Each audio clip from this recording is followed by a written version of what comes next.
So I'm sharing the best of blue. In at number 7, it had to be one of my all-time favourites. It's a classic remake. It is, of course, Little Titty Bang Bang. Now this takes the original and it amps it up, obviously, and makes it a lot more kind of interesting. So, well, this is blue. Best of blue, blue movies. Oh, blue fragrances. Word to your mother, my name's Zenyas Womo, Frags to Riches. Thanks for tuning in as always. So today I'm taking up a tag. I was tagged by Barry at the channel Scentualise, which I'll link down below, to share my blue fragrances. There doesn't seem to be kind of any other rules or kind of stipulations to it other than to share your blue fragrances. I don't really know. So I've decided to make it top 7 fragrances. Why you say top 7 blue fragrances? Well, it's more clickable, isn't it? So before we get into the list, I just want to kind of talk about what my definition of a blue fragrance is. Now, a lot of people use the term to refer to fragrances that are kind of aqua, marine-like, oceanic, ozonic type fragrances. I guess that's the colour blue. But I think the term originally come from Bleu de Chanel, the original EDT. Bleu meaning blue if you're not a French speaker like myself. And it's kind of, with that tag, it gets referred to a lot of clean, fresh shower gel type fragrances, a bit like Bleu de Chanel. So that's my association more, if I'm honest. I associate the term blue more to sort of clean, fresh shower gel fragrances rather than oceanic aqua fragrances. But the two can meet, and there is some fragrances in the list that certainly kind of aqua-like, I guess. But I just wanted to cover that. And if you're going to get all pissy, kind of going, oh, that's not a blue fragrance or whatever, then fuck off. I don't really care, mate. It's smelly water, isn't it? You know what I mean? In at number 7, I want to start with one of the original OGs of the whole blue fragrance phenomena. It is Dolce & Gabbana's Light Blue. Now, I'm talking about the original EDT here and not the new O Intense version. I actually prefer the original to the O Intense. O Intense performs far better, and don't get me wrong, it smells really good, but I actually feel like the original's got a bit more kind of going on with the spice from the pepper. The current version, the O Intense, the sort of more recent version, as I say, it does smell really good, but it is kind of a lot more sort of generic, if I'm honest, where I still think the original Light Blue has got something going on. I like the sort of spicy pepperiness of it. It kind of just gives it that little kind of something. As I say, performance isn't great on this one, so if you want a fragrance to kind of wear during the day, all day at work, definitely look at the O Intense version. But for me, I use this as a kind of post-shower fragrance, like after the gym or in the evenings or something. It's a nice fresh blue shower gel fragrance, and this works really well, and the wife really enjoys this. She always says I smell good whenever I wear this. So yeah, if you know, you can always get a travel atomizer and just top this one up, and it's just a lovely fresh burst. So yeah, Dolce & Gabbana Light Blue.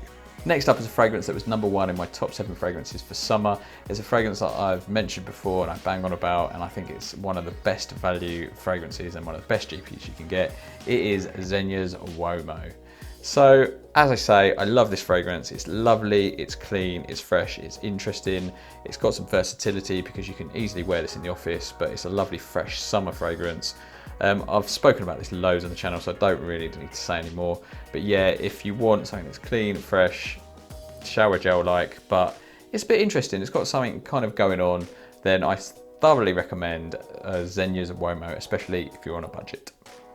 Next up is a fragrance that I've not been all that positive about in the past, and when I did a first impressions video on my channel before, I described the opening as a bit nothingy.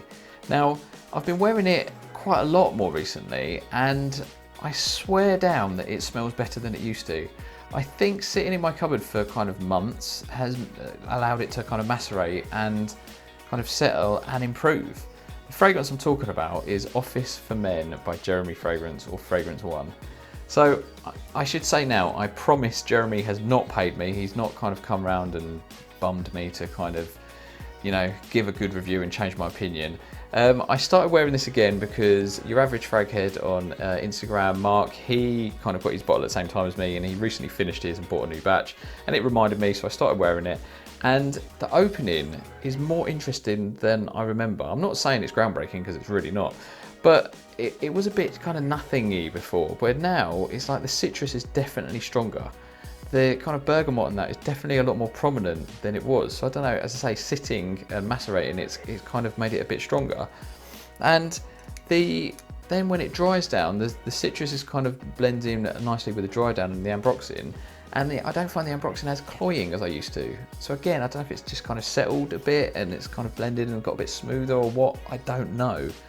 But I've worn this about 3 or 4 times in the last 2 weeks and I've really enjoyed wearing it. And finally got my first ever compliment on it. It was from the wife and it was not long after I'd applied it, but she's like, oh, you smell nice. So yeah, now I'm not saying it's the best fragrance in the world, but it is a solid fragrance, but for fuck's sakes, don't pay the full retail. Get a deal on it, get the half price, whatever, because it is worth about 70, 80 quid. Office for Men for Fragrance One. Next up is a great cheapie from the house of Zara. It is Zara's Vibrant Leather Summer.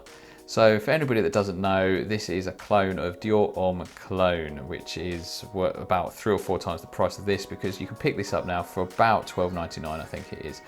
It is a great alternative to Dior Homme Cologne, especially if you're on a budget, and it's even got a magnetic cap. Now, Vibrant Leather is a Aventus clone that they do, and this is a flanker, so this is different. This is not an Aventus clone. There's no leather in this, so it's just the name. So don't let that put you off. It's a bit of a sort of misnomer, really. But this is a great cheap alternative to Dior Homme Cologne. Now, of course, I still prefer Mercedes-Benz Cologne. I think this is better. It's smoother. The ginger in Vibrant Leather Summer is a bit amped, and it makes the opening nowhere near as smooth as this, in my opinion. And I find the ginger in the opening is a bit too much, a bit strong. But once it's kind of been on for sort of 20 odd minutes and it's settled down a little bit, it's still sharper than this, but it's still a nice, fresh, great summer kind of fragrance, which again is great value for money. So yeah, if you're on a budget, definitely worth checking this out, especially now Mercedes-Benz Cologne is like silly money. I think it's been discontinued and it's now selling like for more than Dior Homme Cologne, which kind of defeats the purpose, really.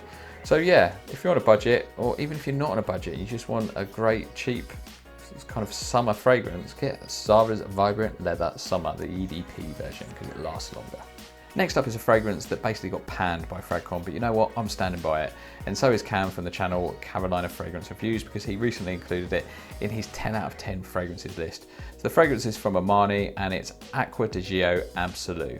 So as I say, this did not go down well with Fragcon. A lot of people just said it was kind of like too juvenile or too sweet.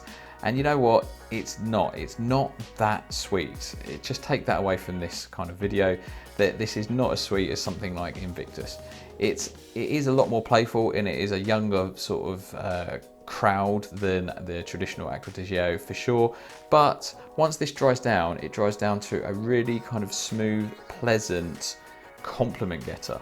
That's the thing. So all I'm saying is don't write it off and judge it for yourself. As you can see, I've kind of done a big dent in this bottle and I kind of really enjoy it. The dry down is just really nice, smooth, slightly sweet. It's definitely sweet, but it's not that sweet. And it's just really versatile. It's fresh, it's clean, it's a blue fragrance, and it will get you compliments. Ladies really like this. Yeah, it's not adventurous, not exciting, and that's probably why Fragcon panned it, but this is a blue fragrances list, and this is a great blue fragrance. So next up is a fragrance that, as I touched upon earlier, started this whole blue fragrance phenomenon, and it is a Bleu de Chanel, but it's not the EDP. So that's what you thought I was going to say, because I've mentioned that 1,000,001 times on this channel. No, it is the Parfum version. So I finally pulled the trigger on this. As most of you know that follow this channel, I've been raving about the Eau de Parfum version for quite a long time. And as you can possibly see on the camera there, I've done half a bottle of this 100ml. I really enjoy this fragrance. It performs really well on my skin. But do you know what? The Parfum version smells better. It just does, that's just fact. I still think the EDP performs better, and the fact that it's a lower price point, I think it's probably a better, value proposition. But this Parfum version smells just even better than the EDP. EDP, as I say, is better value and you can't go wrong with it, and it is really versatile. This is richer, slightly sweeter, so it's probably even better for kind of date nights, but you can still wear this in the office without doubt. But the Parfum version just smells better, so I just had to get it. I got a 20% off deal, so I just ended up picking this up, and I do really like this. So yeah, the Parfum version of Bleu de Chanel is in at number 2, and if you own it, you just can't go wrong. Oh, it's just so good, and the ladies love it, and you'll definitely get some compliments on this bad boy. In at number 1 is a fragrance that has never been featured on this channel before, so that's caught you off guard. I have mentioned it, and it is Arrakis from Spirit of Kings. So I've mentioned this in the video that I did for Bulgari's Le Gem Tiger, and I said that I was going to pick this up, and I did. This basically is almost like a third of the price of like the Tiger, and so I'm not going to say too much about this because I'm going to drop a full review on this probably in my next video or the one after.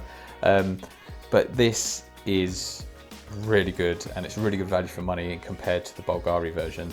That's all I'm going to say. This is really close, and I'm still doing some testing on this, but I'm well chuffed with this purchase. This has worked out really well.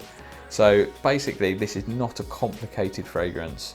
This is a blue shower gel type versatile fragrance. So yeah, if you're looking for something weird and wonderful, this isn't it.